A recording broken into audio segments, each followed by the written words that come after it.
Good afternoon, everyone, and thank you for tuning in to Heart to Heart, our English language program here on Angelus TV in Romania. I'm Sister Mary, and my guest this afternoon is Jerry Werhan, speaking to us from North Carolina. I met Jerry in Santiago this summer and was very touched by the prayer he offered at the Mass in our English language speaking chapel in Santiago, where before a lit candle, Jerry said, as a veteran for peace, I pray that there may be peace and that it may begin today. So I immediately approached Jerry and wondered whether he would be willing to join us on this program, especially at this time coming up to Armistice Day. And I know the program will be aired a bit later, but that is when we are recording.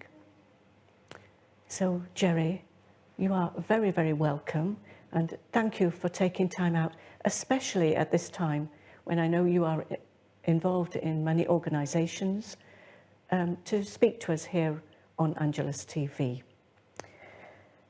So Thank you for having me, Sister Mary. Could I just take you back to the expression that caught my attention, Veterans for Peace? I think we're of the same generation. You told me that you left school in 71, as I did. And to this day, even though I've been always passionate about peace and joined movements, I hadn't heard of Veterans for Peace. Could you tell us a little bit about, is it an NGO? Is it an organization and how in your own life have you moved from being a combating person to a person pleading for peace? Well, thanks for that introduction and question. Veterans for Peace was founded in 1985 in the United States by a small group of, at that time, by a small group of Vietnam era veterans who, had seen the horrors of war and, connected the dots to realize that it was the American empire waging war, which was the problem. And so it took off from there. And to this day, let's say, I think there's about 200 chapters across the United States of in various, towns and states. And there's also chapters in Okinawa, Ireland, and there was one in the UK at one point. But there's a few international chapters as well. So it's not an NGO, it's a nonprofit, totally funded by the membership dues and donations. And the tagline for Veterans for Peace is exposing the true cost of war and militarism since 1985. Exposing the true cost of militarism. And I realised just in researching this, just how far those costs go. Can I take us back then a little bit to Santiago, where I first heard of this, rather than an NGO, this movement. You chose to walk the Camino, I think because it says that you were in prayerful, hopeful mindfulness of bringing about universal peace. And I'm wondering whether there were any significant moments for you on the Camino that allowed you to think, I'm getting somewhere with this. Yeah. Well, to tackle the challenge of doing the Camino, you have to have something burning in your gut that makes you want to get up every morning and walk, and then, not know where you're going to sleep at night, and then walk some more, and all of that. So the motivating thing for me is peace, and to walk along the Camino, I figured I'd have a lot of time for reflection. And even with all of that time for reflection, it's hard to focus on, prayer with every step. But Mm, prayer was a daily part, and hopeful thoughts, and especially when the war in the Holy Land broke out, that mm, was of a particular concern. So that was just the motivating factor behind it. And along the way, I did run into people, and we talked about the flag on the back of my pack. And I encountered other people who were walking for similar purposes. There was a gentleman that worked and was there raising money along on his Camino walk through a blog, and his organization was War Child, based mm. in Holland. So those connections were made, and then at the end, the biggest thing that came up, I think, once we had arrived in Santiago, was having lunch with two other pilgrims just by accident.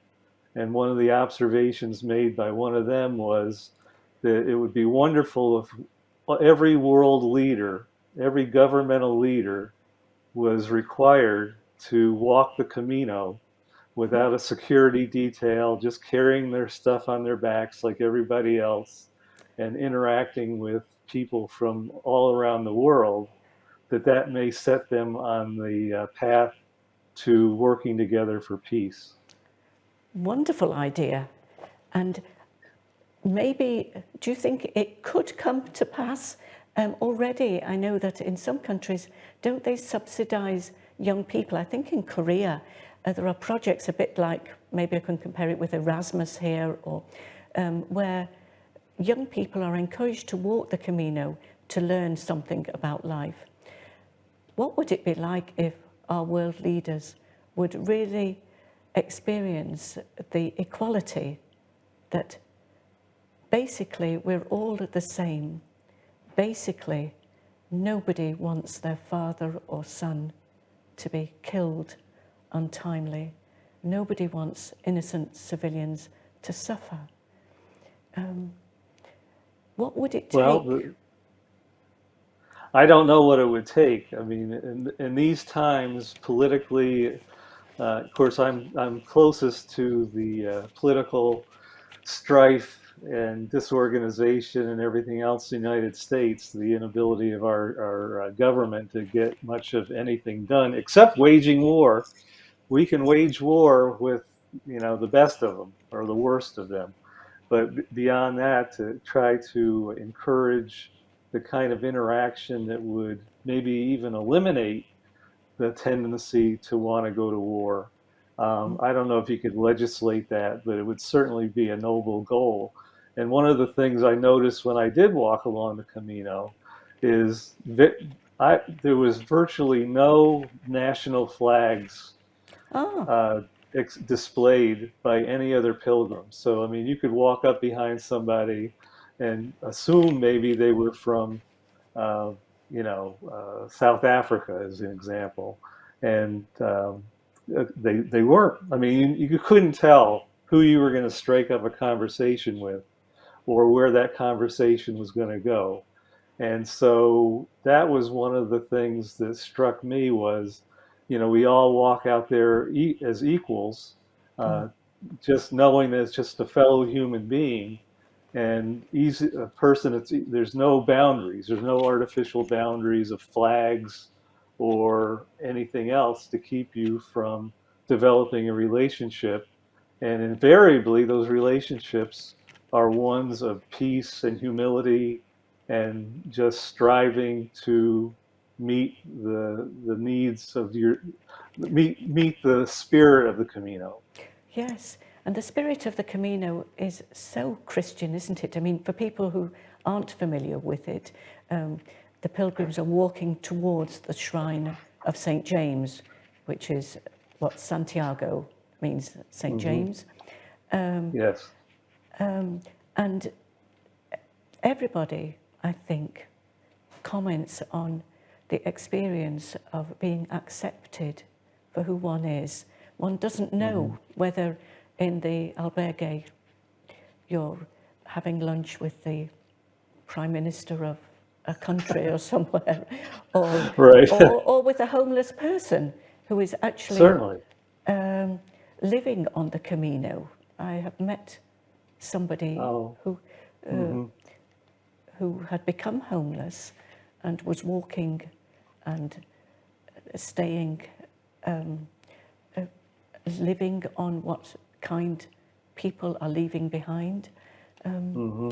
So I think we're both convinced of the value of the Camino for human growth. Oh, absolutely. In fact, I reached for my credential. It's displayed here at my workstation, and it's the spirit of the Camino. It's always open to the spirit of the Camino now, so that I can keep that forefront in my mind and remember, because you get back to America, and it's such a frantic pace of life that one of the things I've already come to the realization is it could be too easy to forget the lessons of the Camino unless you're continually reminding yourself, yes, I was there, I did that, and this is what it has done for me. I just don't want to forget that. And I'd like to pay honour to Candace as well, your beloved wife, who walked Yes. with you. And maybe you would like to hold up the credential there, because the camera may just be able to catch it. Because I understand that you walked from Saint-Jean-de-Pied to Santiago, which is about 800 kilometres over Yes. 4 or 5 weeks. So congratulations again. Yeah, thank you. So actually, we walked on the Norte, so we left on Maroon, and Okay. we did that. There's two funny reasons why we did that. It was our first Camino, so we didn't know any better.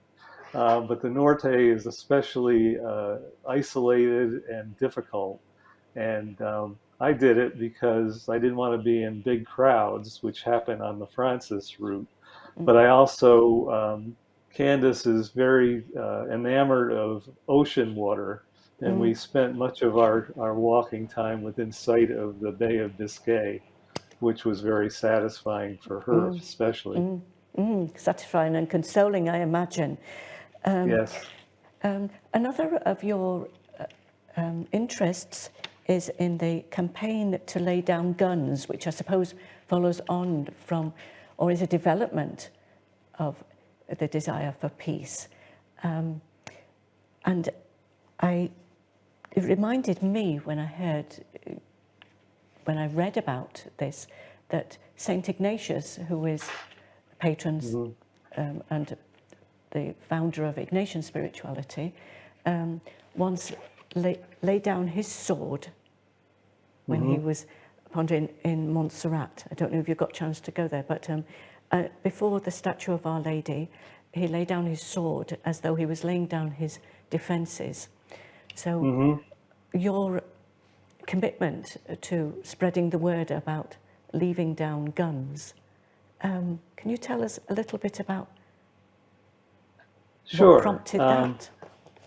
Well, I would say that my activism has evolved over the years. I was going to back up at one point and say that I joined the military at age 17 during the Vietnam War, totally oblivious to the realities of what I was getting myself into, and then actually continued on for 23 years between active duty and the reserves, and served in the Gulf. I don't even like to use the word serve. I was involved in the first Gulf War in 1991, and even at that was my turning point. It took 20 some years to realize the folly of what I had gone along with by way of my participation in the military. And then from there, I began questioning a lot of things, and eventually, when you're retired, you have way more time to pay attention to what the world is doing, and act on that.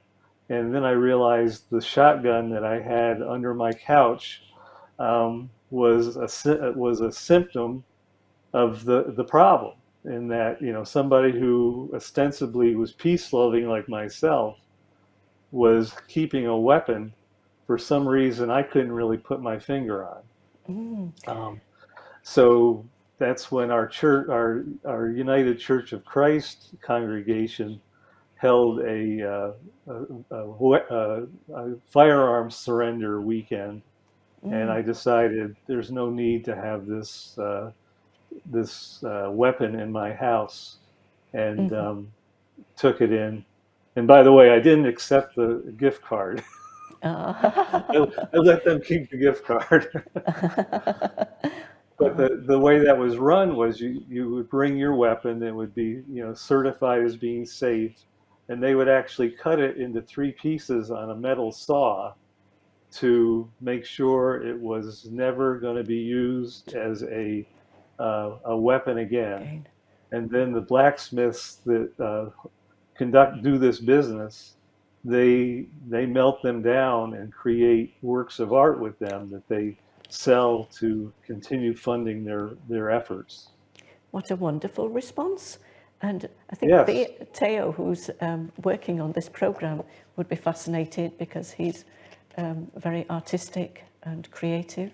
So Hmm. I will speak to you afterwards, Theo, about that. So Sure. melting down guns and creating sculptures for peace. Correct. Okay. And another aspect of militarism that, I really hadn't considered before was that it's fueling the climate crisis. And I quote something that you wrote. Did you know that the US military is the largest single contributor to the climate crisis, and that the Paris Accords exempt all militaries worldwide from measuring and reporting their greenhouse gas emissions and compliance with the commitments the signatories have agreed to? This is a shocking claim to those of us It who is. are doing our Hmm. little bit each day trying to combat the climate crisis. Certainly. Why do we not know about these things? Why are they kept Well, secret? I don't think they're kept secret because the article that I sent to you yesterday was published in the Inside Climate News in January of 2022. And it was an account of another article that was written in a journal called The War Horse, which is a general public publication that went into all the details of how the reporting of military emissions had fallen through the cracks of the various agreements that were made among the countries that participated in the Paris Accords. So, unless you were um, really had a lot of, the mainstream media has really not reported on this, and that's why it's become a project of Veterans for Peace to get the word out about this, because there's nothing green about dropping bombs and flying bombers and jets and everything else, and then you just look at the horrific destruction in Gaza and Israel and Ukraine, and these burning buildings and all the toxic emissions coming from that are doing nothing to move us to a place where we can sustain the environment for the future. Thank you. Absolutely. And I think it befits us to inform ourselves. As you say, it's not secret, but sometimes things are falling through the cracks because we're not taking the time to become better informed. Right. And another thought that I had just listening to you was an expression we used to use, and I know I haven't discussed this with you before, about a just war. And Uh-huh. I do know somebody who was an officer in the English Army during the times in Northern Ireland, who is now convinced that there is no such thing as a just war. Would you subscribe to that theory? Well, I would definitely subscribe to that theory. We've just, over time, we have just gotten so used to wars taking place continuously that I guess what our minds do is try to make sense of it, and some of that has to figure in that, well, there must be a good reason for all of this destruction when there isn't really no reason whatsoever. I mean, if the United States was attacked, I'm sure the tendency would be to consider whatever reaction that however we reacted to that would be a just cause for war. But that's what happened after 9/11, and we're still fighting wars, and there's still people dying from the effects of that to this day. Yeah, thank you. And another thing that's quite relevant and topical just this weekend, I know here in Romania, at the French church, there will be a special service for Armistice Day. And I see that you have a poster and that you're probably very much involved in the preparation of this for this coming weekend. Can you tell us a little bit about how we need to change our thinking from celebrating Armistice Day as war to celebrating Armistice Day as there was once a promise or a hope that this would have been the end of wars to end all wars? Yes. Well, first of all, I'm heartened to know that elsewhere Armistice Day is still observed and celebrated and remembered as Armistice Day. And I just assumed, well, that's not a good thing to do anytime, but what happened in the United States was we did, in fact, observe Armistice Day as the day when countries around the world recommitted to peace after World War I. That was the war that was supposed to end all wars and try to keep count of the wars that have taken place since then. And then in the 1950s, the American Congress abandoned November 11th as Armistice Day and rebranded it as Veterans Day. So in our militaristic society here in America, that became a day to celebrate those who had gone to war, and it basically glorified war. So Veterans for Peace has a national campaign to reclaim November 11th as Armistice Day, and to imagine and work towards the vision that originated back in 1919 or 1918 when it was originally established. Okay, thank you. That's a great refresher for me, or even a change in how I was thinking about it. Well, on a funny, we're a very consumer-oriented society over here in America. So Veterans Day not only glorifies the military aspect of the Veterans Day, but also is a great cause for sales. You can get mattress deals, and all the stores have special promotions and discounts and everything else in honor of Veterans Day. Gosh. And, just getting a signal that we're needing to come to the end of the program. But before that, Jerry, I just wanted to ask you something. Based on your own lived experience and your religious convictions and the 800-kilometre walk, where do you see hope?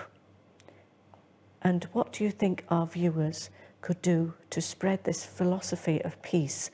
And there is a poster that was attached to a tree that I found very moving that you had on your Facebook page. that we might be able to see.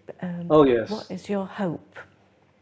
Well, my hope is that we stop seeing each other as others and we see each other as brothers and sisters so that we're not so inclined to uh, react and act in ways that are aggressive towards each other and can lead to war. And I saw that on the Camino. I mean, I saw people, even getting together, and walking an hour or two along the Camino. And, you just have the time to get to know each other and realize that we're just here trying to make our way peacefully through our own lives. And that's where, having the leaders come out there, the ones who need the lessons in humility and generosity and those values to get a sense of what that can be like. That could be your next project, maybe, advertising Uh-huh. a Camino for leaders. That would be quite the thing. I think I appreciate that idea because I think we're coming back over to Yeah, do that in a couple of years. yeah. Well, thank you, Jerry. And all I can say is I wish you great success. And I'm so impressed by your courage to stand against the current and speak for what you know is the truth. Nourished by your faith, by your life experience, and somebody who's willing to change their mind on what is good to what can be better. Thank you, Sister Mary. It's been a pleasure talking with you. Thank you, Jerry. Thank you so All right. much. Bye-bye now. And thank you all for watching. And I hope that amongst our viewers that there will be hearts that are changed, hearts that were made for peace. So let it begin with us. Bye.